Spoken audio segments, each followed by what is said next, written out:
Hi babies, welcome back to your home parce que vous êtes ici chez vous. J'espère que vous allez bien mes amours, moi ça va super. Bon, je suis un peu malade donc si vous m'entendez tousser, renifler, c'est normal. Etienne m'a encore contaminée. Aujourd'hui on se retrouve pour une nouvelle vidéo et on se retrouve pour une KEVS. C'est le 12e jour de notre mois de KEVS. Avant de commencer cette vidéo, comme vous le savez déjà, n'oubliez pas de vous abonner, c'est très important parce que ce mois-ci, on a comme défi, genre vraiment avant novembre, d'atteindre les 60 000 abonnés. Donc je compte sur vous pour participer, abonnez-vous, ça coûte rien, vraiment les gars c'est gratuit. Si vous aimez ce que je fais, n'hésitez pas à vous abonner, liker, partager et commenter. Avant de commencer aussi, je tiens à vous dire que, bon déjà vous le savez, hein, bon pour ceux qui ne savent pas, j'ai un copain qui s'appelle Etienne, voilà c'est mon chéri, mon doudou, mon chouchou. Et lui et moi on a une chaîne en commun sur YouTube, la chaîne en commun, le nom c'est Titi et Kedi. Sauf que ça fait 7 mois qu'on a déserté de la chaîne, puisqu'on avait vraiment plus trop de temps à consacrer à ça.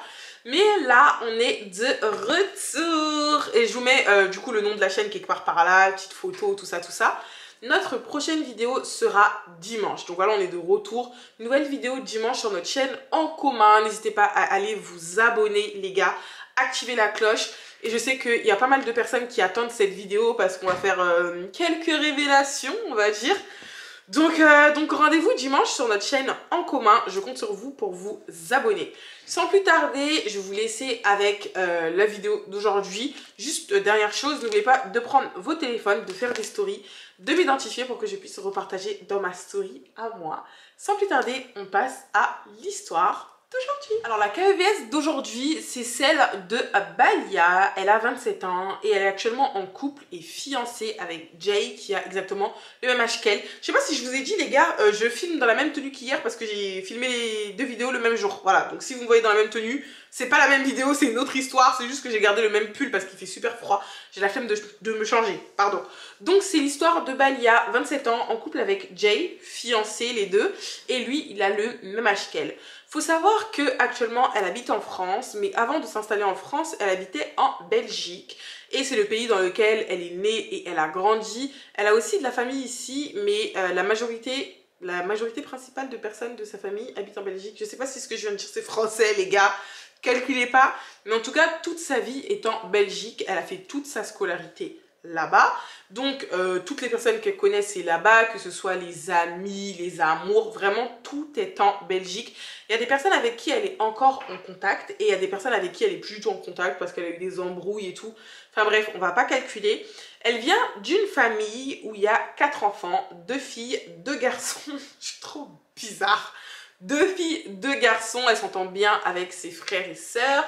Et je vais plus vous parler là maintenant de son parcours scolaire. Donc le collège s'est super bien passé.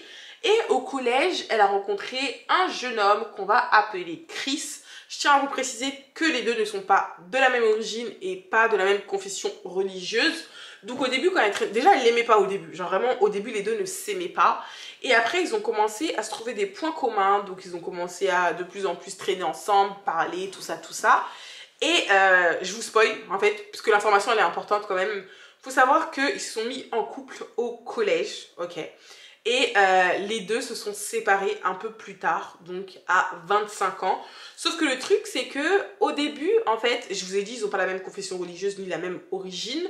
Quand ils se sont mis en couple, en fait, c'est pas un truc qui alertait la famille de Chris parce que du côté de Balia, elle, ça ne dérangeait pas. Ses parents, ils sont pas contre la mixité. Genre vraiment, eux, si tu nous ramènes un bouddhiste, un indien, un chrétien, un musulman, un japonais. Là, je mélange tout. Vraiment, je suis en train de tout mélanger, origine et religion.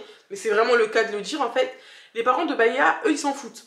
Sauf que du côté de Chris, c'est différent. Voilà. Du côté de Chris, c'est totalement différent. Donc, quand ils étaient au collège, la famille de Chris, ils voyaient ça comme une petite amourette de rien du tout. Donc, c'est pas quelque chose qui les affolait plus que ça, voilà.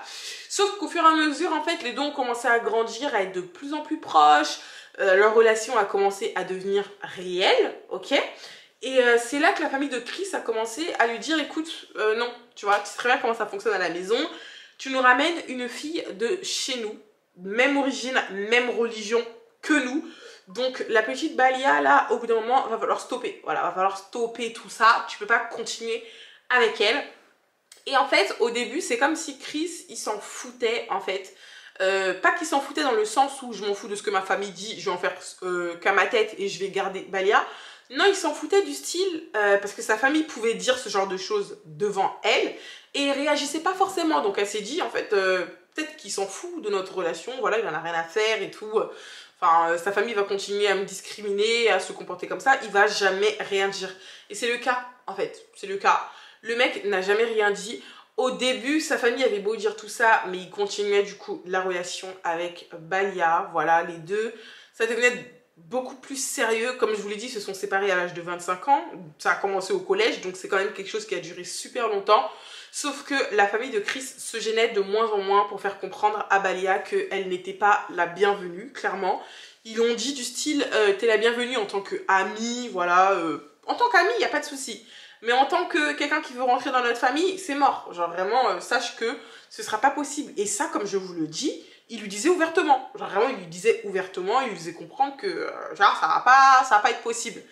Et en fait, au bout d'un moment, elle s'est dit, c'est mort. C'est mort. Chris, il ne réagit pas quand sa famille me dit ça. Genre vraiment, c'est super malaisant. T'imagines, tu vas chez les gens, on te dit, ouais, on veut pas de toi. C'est archi malaisant. Et elle s'est dit, il va jamais changer d'avis. Voilà, il va toujours écouter sa famille. Donc moi, je préfère m'éloigner. Et les deux ont décidé de se séparer. Je dis les deux ont décidé de se séparer, mais c'est plus quelque chose qui est venu du côté de Balia. Parce qu'elle s'est dit, je vais pas continuer à perdre mon temps là-dedans, tu vois. Donc je préfère que, voilà, toi et moi on se sépare, chacun fait sa vie. Et trouve la nana que ta famille souhaite là. Vu que c'est pas moi, va trouver cette fille-là. Mais en tout cas, moi personnellement, je peux pas subir ce genre de choses. Je vais jamais venir en mode ouais, je force pour que tout le monde soit ensemble alors que ta famille ne m'accepte pas, quoi. Enfin bref, c'était super compliqué pour elle cette rupture. Ça lui a fait tellement mal qu'elle s'est dit, je peux pas rester ici en fait. Elle voulait à tout prix l'oublier. Donc elle a décidé de partir en France, du coup d'emménager en France. Elle a laissé du coup sa famille en Belgique et elle est venue s'installer ici à Paris. Donc elle s'est installée à Paris. Au début, elle n'avait pas vraiment d'appartement à elle. L'appartement dans lequel elle était, c'était celui de sa tante et elle est restée environ 4-5 mois chez sa tante. C'était super compliqué les démarches pour trouver un appart. Genre vraiment, les gars, trouver un appartement sur Paris, c'est comme chercher une aiguille dans une botte de foin. C'est galère, vraiment c'est galère. En plus au niveau du taf, elle n'était pas encore bien stable et tout. Puis elle a signé son CDI, donc vraiment avec le travail ça allait. Elle commençait un peu à avoir sa petite routine parisienne. Et elle a réussi à trouver un appartement. Donc au bout de 5 mois, elle a quitté le domicile de sa tante pour aller emménager, pardon, s'emménager, mais ça va pas du tout. Oh, ça va pas du tout. Pour aller emménager du coup solo. Et sa tante l'a aidé à faire son déménagement, tout ça.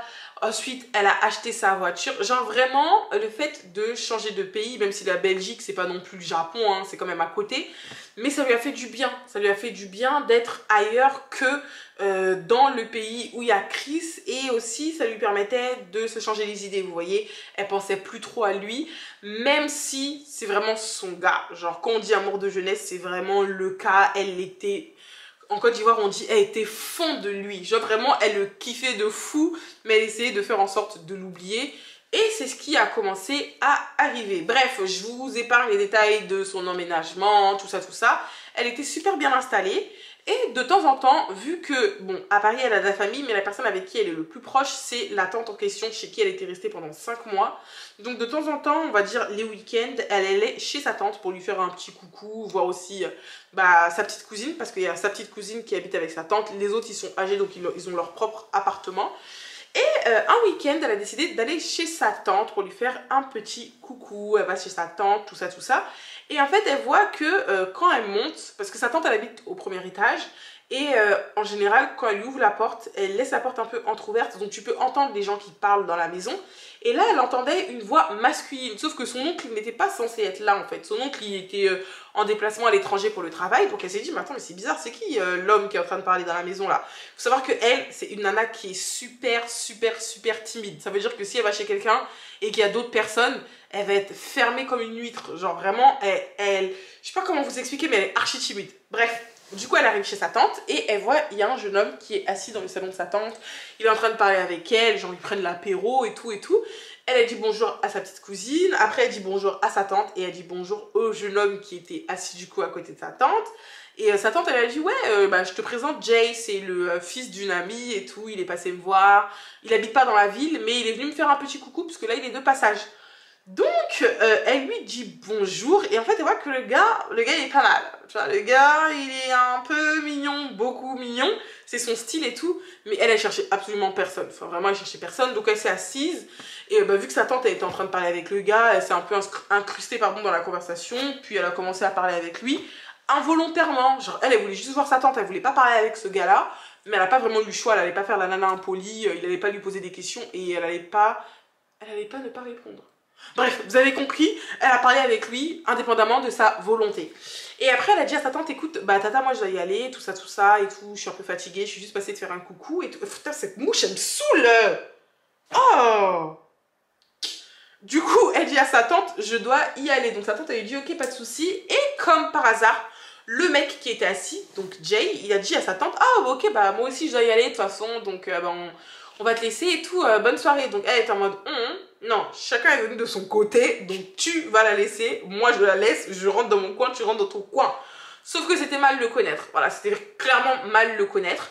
Le gars, elle a commencé à descendre les escaliers et il est directement venu genre derrière elle, bon derrière elle, elle descend les escaliers, il est venu à côté d'elle et il a commencé à lui dire ouais et tout, t'habites où, tout ça, je t'ai jamais vu et tout chez Tata, parce qu'il appelle sa tante aussi Tata, je t'ai jamais vu chez elle et tout, ça fait combien de temps que t'es sur Paris, tout ça, tout ça.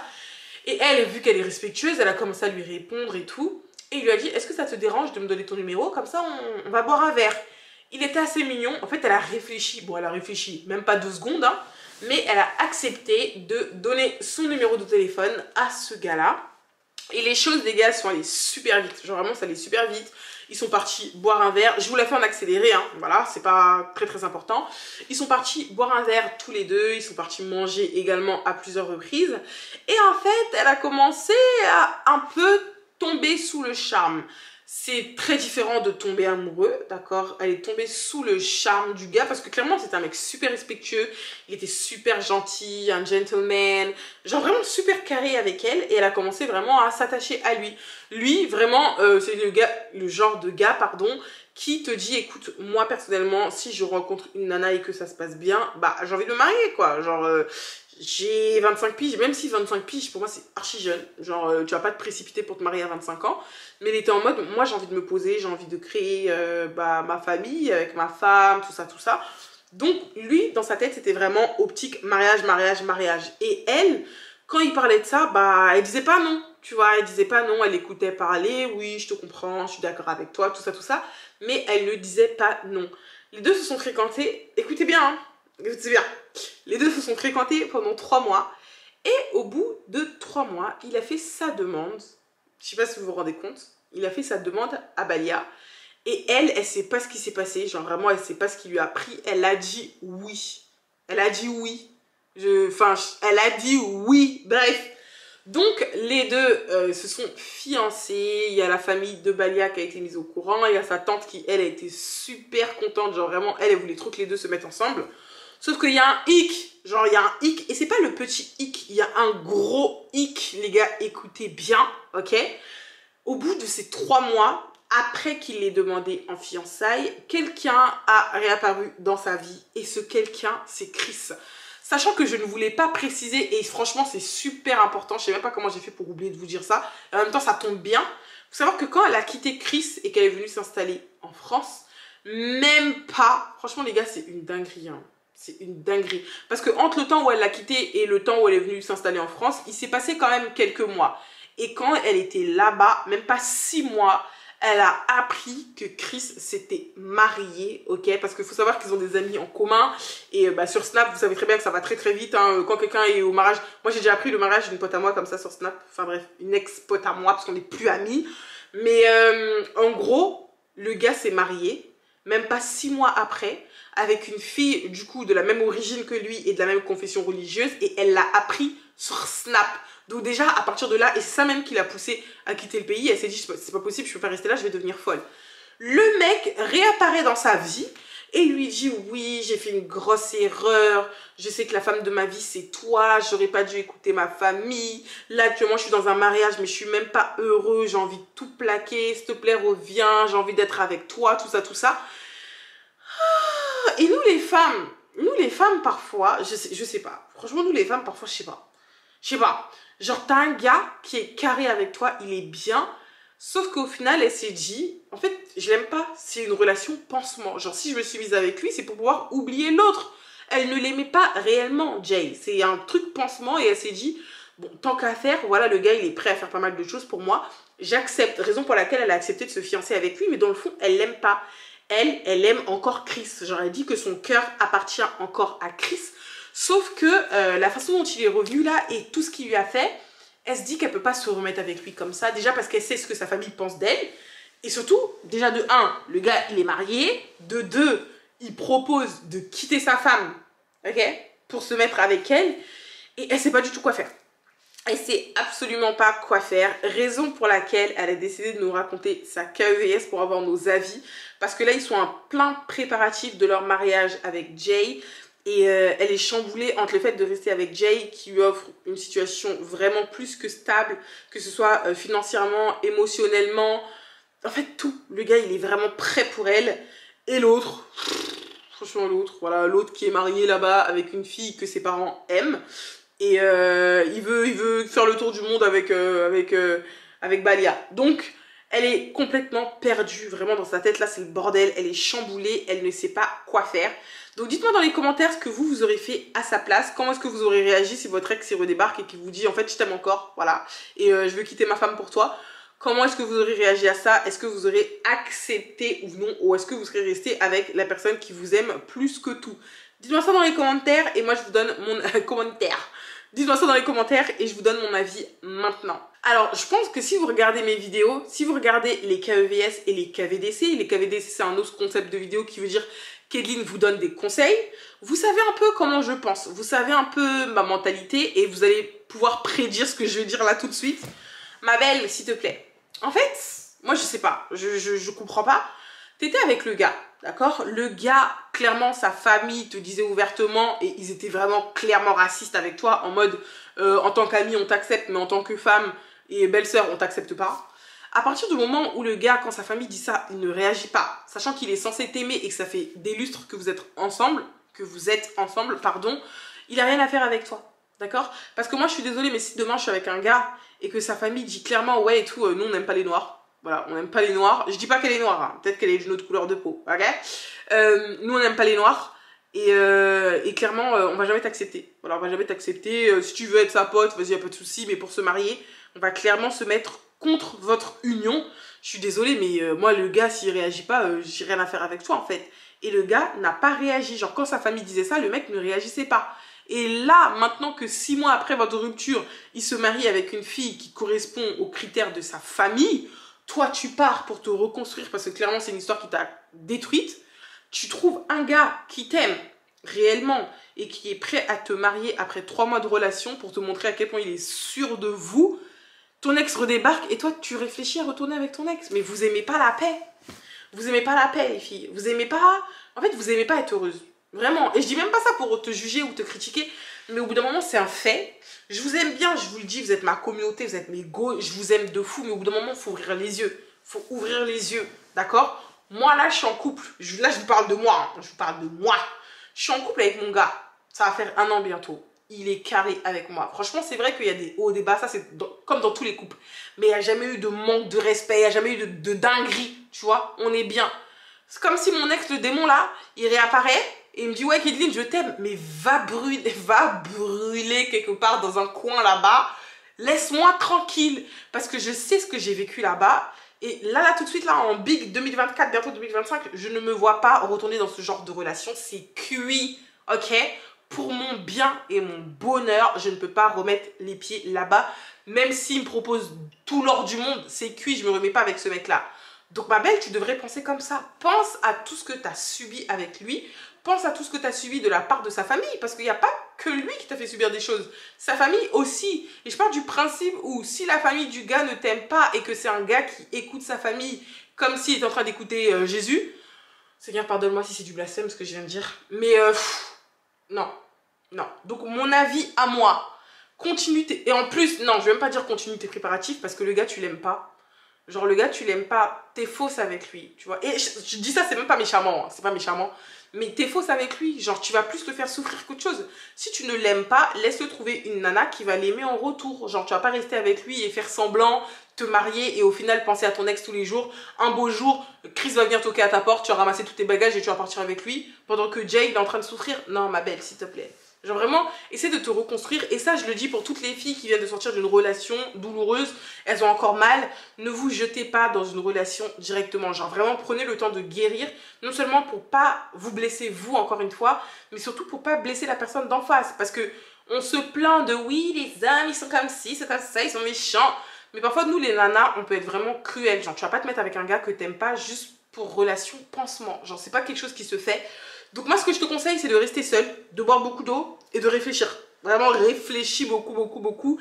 Quitte à repousser le mariage avec Jay, essaie de parler avec lui, tu lui expliques que voilà, bah pour l'instant, je suis pas prête à entamer ce genre de procédure, parce que le mariage, c'est une sacrée procédure, hein. Tu lui dis clairement, voilà, et s'il t'aime vraiment, il attendra. Et s'il attend pas, bah tu trouveras quelqu'un d'autre le temps que toi, tu guérisses. Donc mon avis, c'est ne retourne surtout pas avec Chris. C'est ce que j'en pense. Dites-moi ce que vous en pensez dans les commentaires. Voilà mes amours, c'est tout pour la vidéo d'aujourd'hui. Avant de quitter cette vidéo, n'oubliez pas de vous abonner, liker, partager et de commenter les commentaires, c'est très important. Et comme je vous l'ai dit en début de vidéo, dimanche prochain, il y a une vidéo qui va sortir sur notre chaîne en couple avec mon chéri. La chaîne, c'est Titi et Kedi. De toute façon, je vais vous la mettre dans le petit i quelque part. N'hésitez pas à aller vous abonner, activer la cloche de notification pour ne pas rater les prochaines vidéos qui vont sortir sur notre chaîne en commun. Merci beaucoup d'avoir regardé cette vidéo et on se retrouve demain pour une nouvelle KVS. Je vous fais de gros bisous.